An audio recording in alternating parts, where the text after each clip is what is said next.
During this holiday season, many people think about lots of things, but one of the things they think about a lot is presents.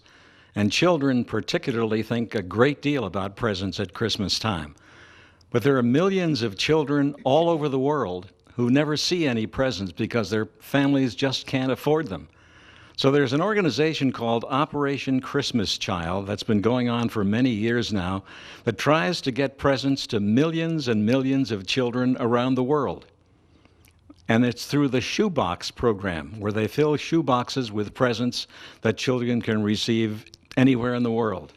Here at St. John Reformed Church in Butler Township on Route 68, VERNEITA Simmons is the relay chairman for this organization that provides these shoeboxes around the world. VERNEITA, there's an organization that started all of this some 20-some years ago. Tell us about the organization. Okay, that's Samaritan's Purse through Franklin Graham. He's the son of Reverend Billy Graham. And we started here 10 years ago at St. John's Church. And just what do you do? What is the shoebox program all about? We fill boxes with toys, hygiene items, toothpaste, toothbrush, soap, washcloth, little toys, notebooks, and pens and pencils are really appreciated because a lot of the children can't afford that, don't have access to it, so they're very, very pleased to get that. Now, VERNEITA, I understand individuals pack their own shoe boxes or boxes they can pick up here. How do they know what to put in? We give them a brochure that tells them what they can pack and what they cannot pack in them. And they go to different countries and their age groups. It's 2 to 4, 5 to 9, and 10 to 12, I believe it is. And so you can pack in whatever you think that child might like. So, what would some of the typical items be that people pack in those shoe boxes? We put notebooks. There's pencils and pens.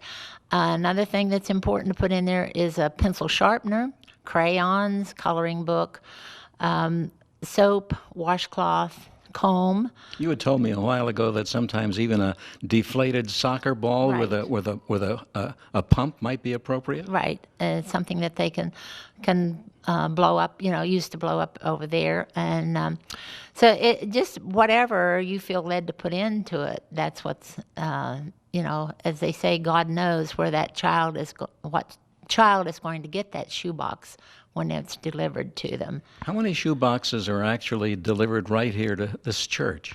Last year we did over 4,200 here at St. John's. How do people know to come here to bring the shoe boxes? Well, St. John's sends out a letter to people that have donated in the past years, and we give them a letter just reminding them that it's shoebox time, and then by word of mouth to people that have donated.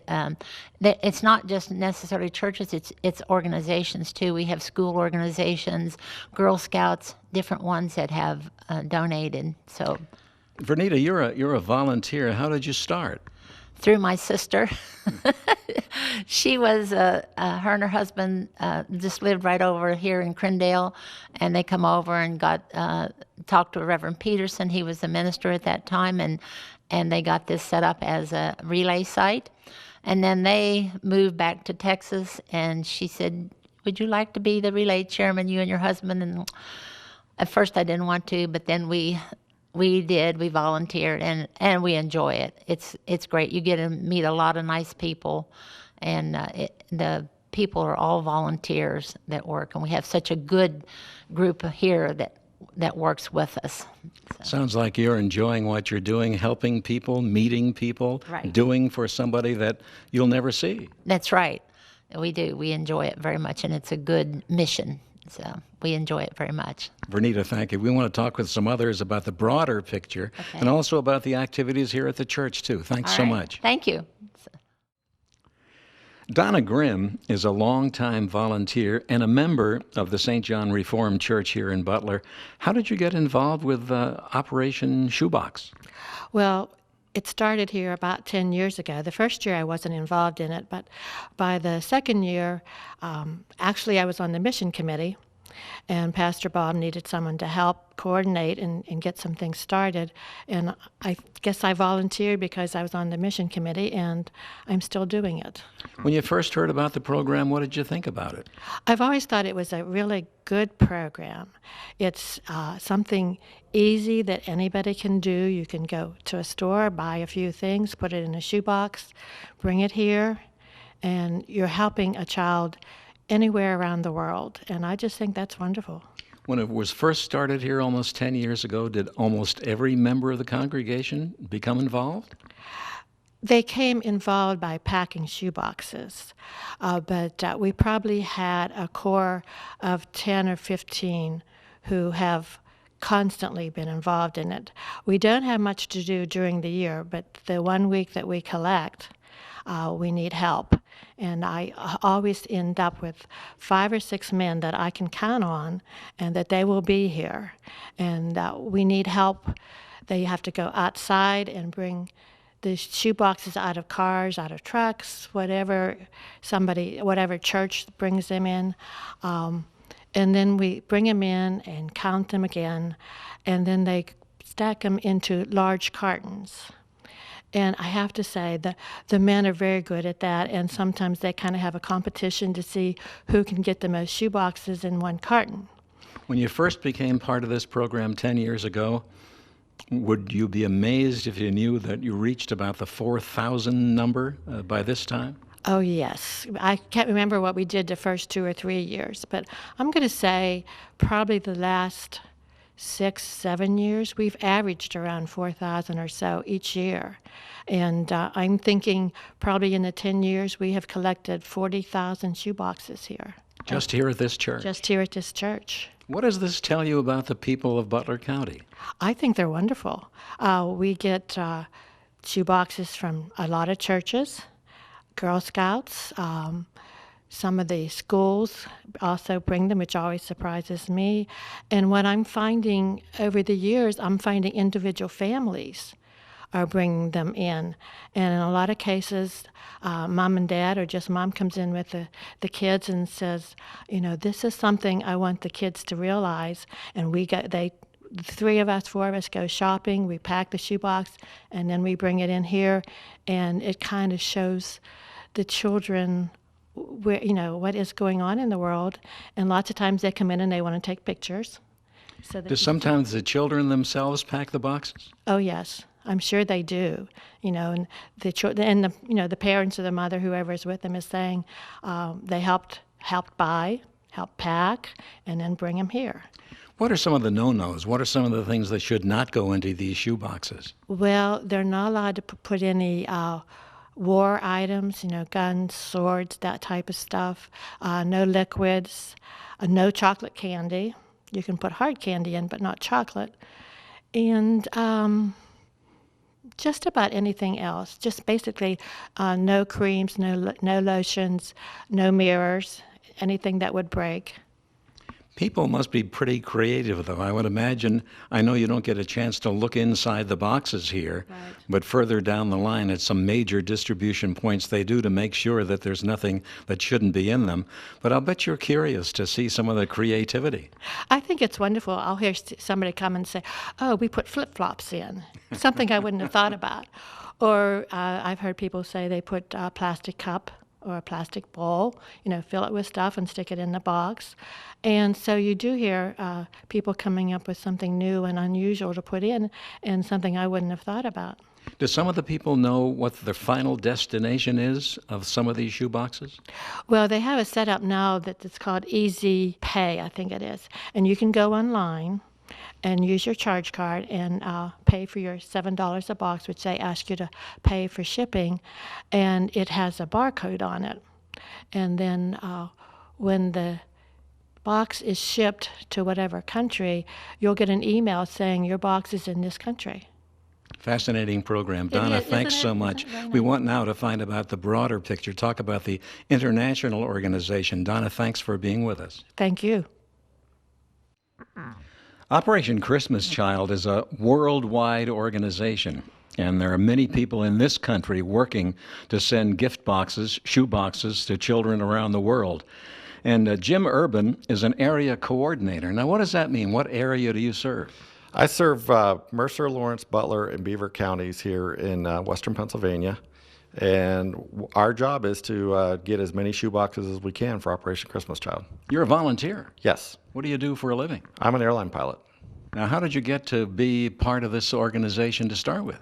Well, I actually taught one of Franklin Graham's sons how to fly airplanes. And on rainy days when nothing was going on, we'd sit in the office and just talk about Samaritan's Purse and things like that. And I just realized that someday I'd wanted to be able to do that, to work with them. Now, Samaritan's Purse is the organization started by Billy Graham's son? Yes, Franklin Graham. It is a worldwide relief organization. They do far more than just Operation Christmas Child. They also help, they dig wells for people that need wells in foreign countries. They do disaster relief. Domestically, if there's been a hurricane, usually Samaritan's Purse is there almost right away to help people get their lives put back together. There's all kinds of things they do. How many boxes do you collect every year? This last year we did 37,000 boxes for our 4-county area. That goes up about 6,000 every year. So this present year we're expecting about 42,000. How do you go about attracting new people? Because I'm sure that every year many of the same people come back with a shoebox each year. What about the others? How do you get new people involved? Well, we try to get other churches involved by just word of mouth a lot of times, and I'll go around speaking at different churches trying to drum up support. It's almost like election. It's like the election. You go out and do your little stump speech and try to get as many people to come out and help you do shoe boxes as possible. On the broader aspect of this organization, how many shoe boxes each year come out of this country to go to other countries? Well, there's been 113 million. This year they're hoping to get 10 million. Now, it's not just the United States, but there's probably about 6 or 7 countries that are involved in doing it. 10 million shoe boxes? Yeah, this coming year. Have you seen the results of this? Have you been to any recipient country? Yes, I went to the Dominican Republic a few years ago, and I was able to hand out shoe boxes. And that was just an amazing experience to hand out shoe boxes. I know one of the places we went, the pastor of the church, when we walked in, it was just, they were very anti anything American.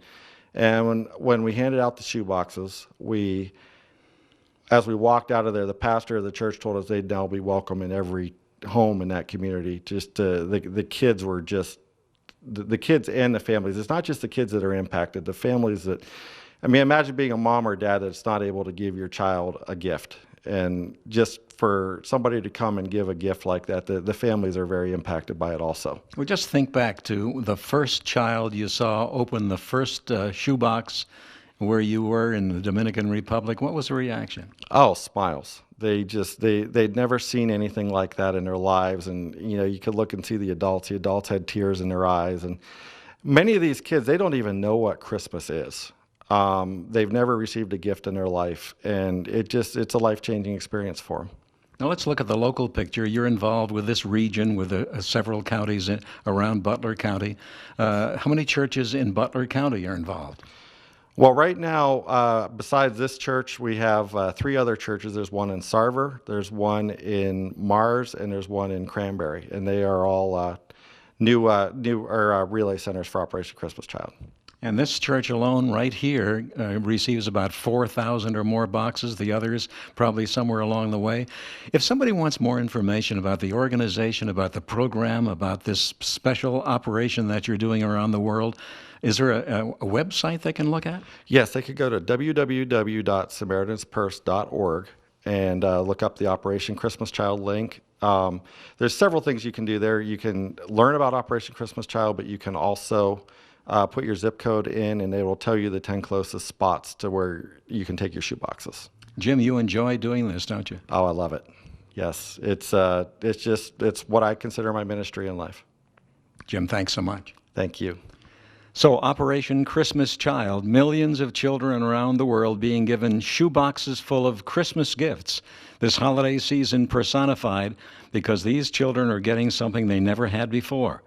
I'm Larry Berg. We'll see you next time on Faces and Places. Armstrong Local Programming features our community like no one else. Meet your friends and neighbors at special events. Find the perfect pet. Celebrate our region's rich history or enjoy our natural wonders. Armstrong Local Programming is available online, on demand, and on your local Armstrong channel. Find the complete program schedule at ArmstrongOneWire.com. Local programming, exclusively from Armstrong. One Wire, infinite possibilities. During the holiday season, we think about community. We think about our neighbors. We think about helping our neighbors. And there are organizations that are established to help our neighbors. One of them here in the Butler County area is Meals on Wheels. In fact, there are Meals on Wheels programs throughout the country and have been for years. The one here in Butler has been here 45 years, and Mary PATAKY is the director. She's been here for 21 years.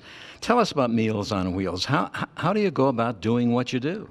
Well, every weekday, Monday through Friday, we deliver to the homebound of Butler. Our head cook arrives at 8 a.m. to prepare meals for approximately 110 clients each weekday. And who are these clients? How do you identify the ones that need the service? We get referrals. They will give a referral for themselves, a family member.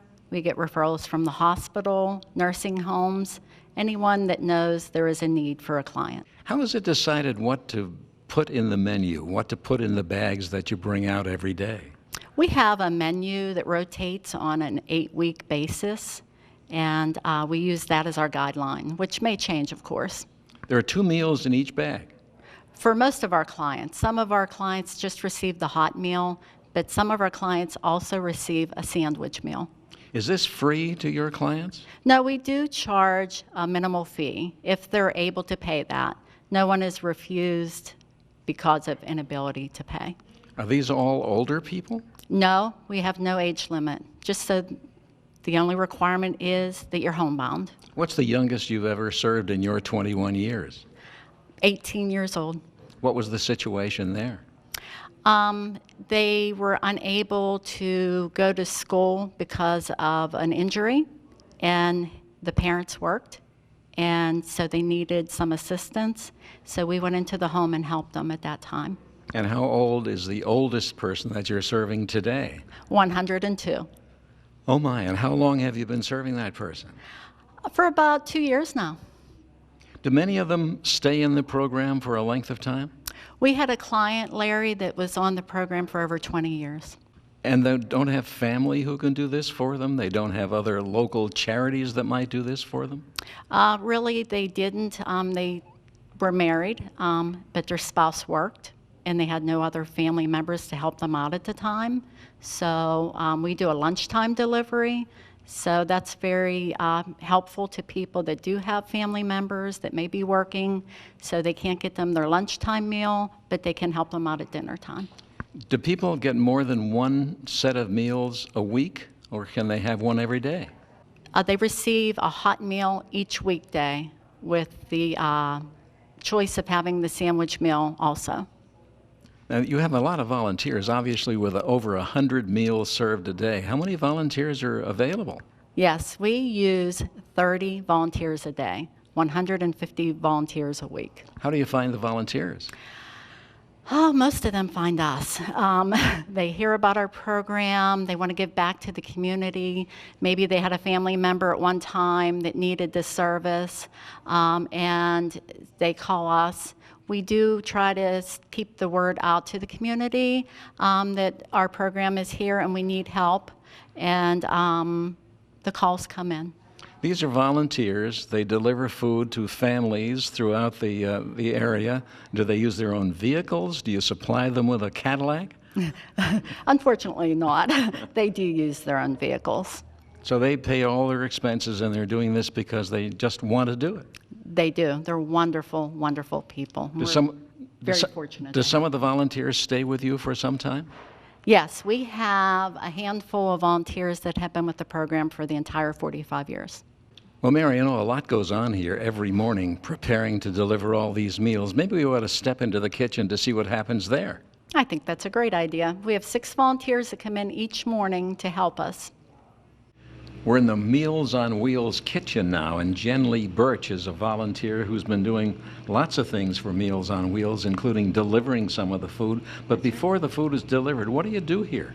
Well, I show up around 8:30 and I get a list of names and I write names on the bags. There are two of us that do that. And after we have the names in the bags, we line them up and we start putting out the food as it's ready. The slices of bread, the fruit or the salad or whatever. Eventually the sandwiches get put out, the milk gets put out, and then we assemble all the food. We put it all in the bag, make sure everything is where it's supposed to be, and then we come in the kitchen and work the assembly line for the hot food, and we assemble that, get all that packaged up, and then we're ready to go. And then I take off my apron and then I start to deliver. Now this is a two-meal delivery every day, isn't it? Yes, not everyone gets 2 meals. Some just get the hot meal. But yes, it's today I think we're serving 107 people. So. The meal itself, are there different menus every day? Yes, I think Roberta changes her menu like every 2 months. I'm not sure about that. She's added soup in the last couple of years, and the clients love that homemade soup. What other meals do you serve? Well, today I think it's barbecued meat. I'm not sure if it's barbecued meatballs, but it's quite a variety, all kinds of meats, and during Lent it's a lot of fish. So this is their biggest meal of the day out there, and of course it has to be good, it has to be hot, it has to be varied different times. Yes. How do you make sure that that all comes together at the same time? You know, it just works like a well-oiled machine. Everyone knows their job, everyone does it when they're supposed to do it. We stay out of everyone else's way when we shouldn't be there, and it works. Are there some days of the week that are better than other days of the week as far as the taste of the food is concerned? I don't know about, excuse me, I don't know about that, but I know that on holidays, for example, excuse me, Roberta goes out of her way to make it a special time for them. For example, they'll get a Thanksgiving meal before Thanksgiving. They get a patriotic meal around 4th of July and other holidays. Excuse me, what is a patriotic meal? Oh, she'll make like a hamburger and fries, and they get like a patriotic napkin. I mean, she just does it up so well. And the second meal is a sandwich. Is that for their dinner? It is. It's a cold meal for those that opt to get that. And what kind of sandwiches would you serve? Today it's ham salad. It depends. Sometimes it's egg salad. Sometimes it's a meat and cheese. It depends. Are there a number of you, those of you who volunteer to prepare the food, not even prepare, but also to package the food? There are. I mean, there are about 5 or 6 of us each day.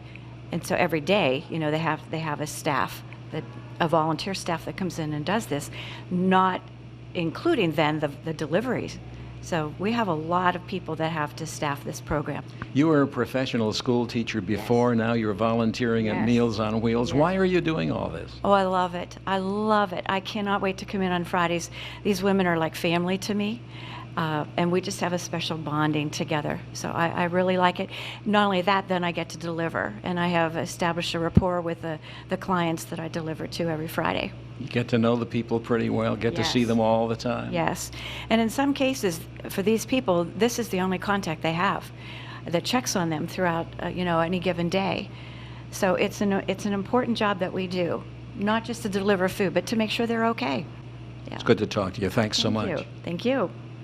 One of the several hundred deliverers who take the food out to the clients here at Meals on Wheels is HEINEMAN, and she's been doing this for about 14 years. When did you start? Why did you start? Well, the reason my husband and I started, one of our dear friends, Bill Ansman, had nothing but praise for this program. And he and his wife did it for many, many years. And I thought, well, all it takes is driving and walking, and we can do that. So that's why we started, thanks to Bill Ansman. Are the situations out there, the people that you meet, the situations that they live in, any different today than 14 years ago? No. They're about the same. Some people live in poor housing. Others are wonderful in their own homes, doing a great job, but they just need that little bit of help. And they're all homebound, so you They have to are. bring the food into them. They Do are. they ever complain about what the food is? Oh, absolutely. One gentleman who was such a curmudgeon, who I love dearly, said, the cat won't eat the food. And yet, he called Mary to say that the servings were way too small. So I don't know. He didn't have a dog. And he was one of my very, very favorite clients.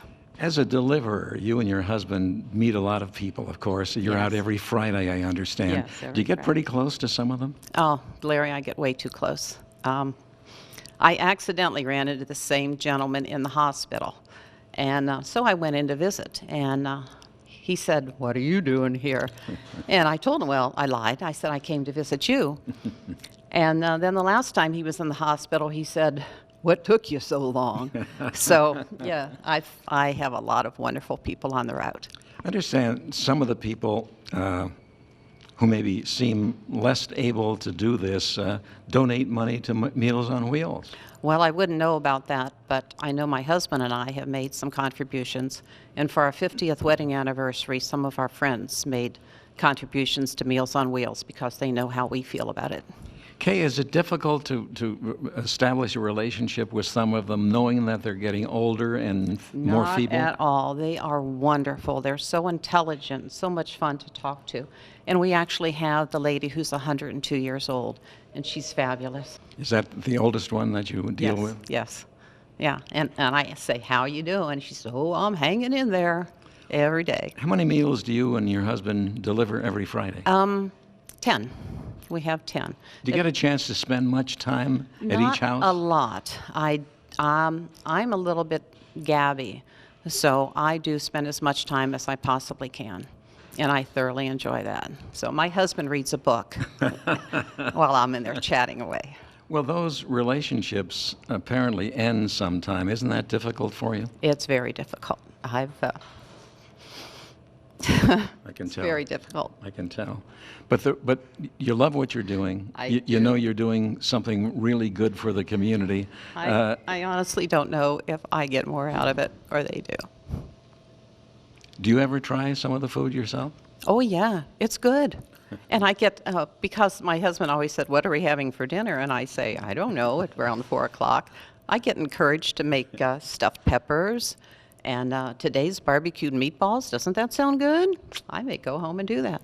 Well, now you were involved with food preparation, I know, over at the Votech School for a long time, so you Yes. know about mass food production. Do you ever give some tips over here? Never. They don't need my help. Kay, you've been doing this for 14 years. Would you Yes. recommend other people get involved? And if so, how would they do it? Absolutely. The best thing about this is you can do it with your husband, your partner, your best friend, or if you don't have somebody to do it with, they'll match you with someone. But it's a wonderful hours to, just be together and do something that you know you're still able to do. The average age of the volunteer is 80. So we really do need more volunteers. Of course, I'm way under 80. Of course, Kay. Thanks very much. Thank you, Larry. Now, if anybody needs more information, they can contact Butler, mealsonwheels.com. So neighbors helping neighbors, that's what community is all about this holiday season time. I'm Larry Berg. We'll see you next time on Faces and Places.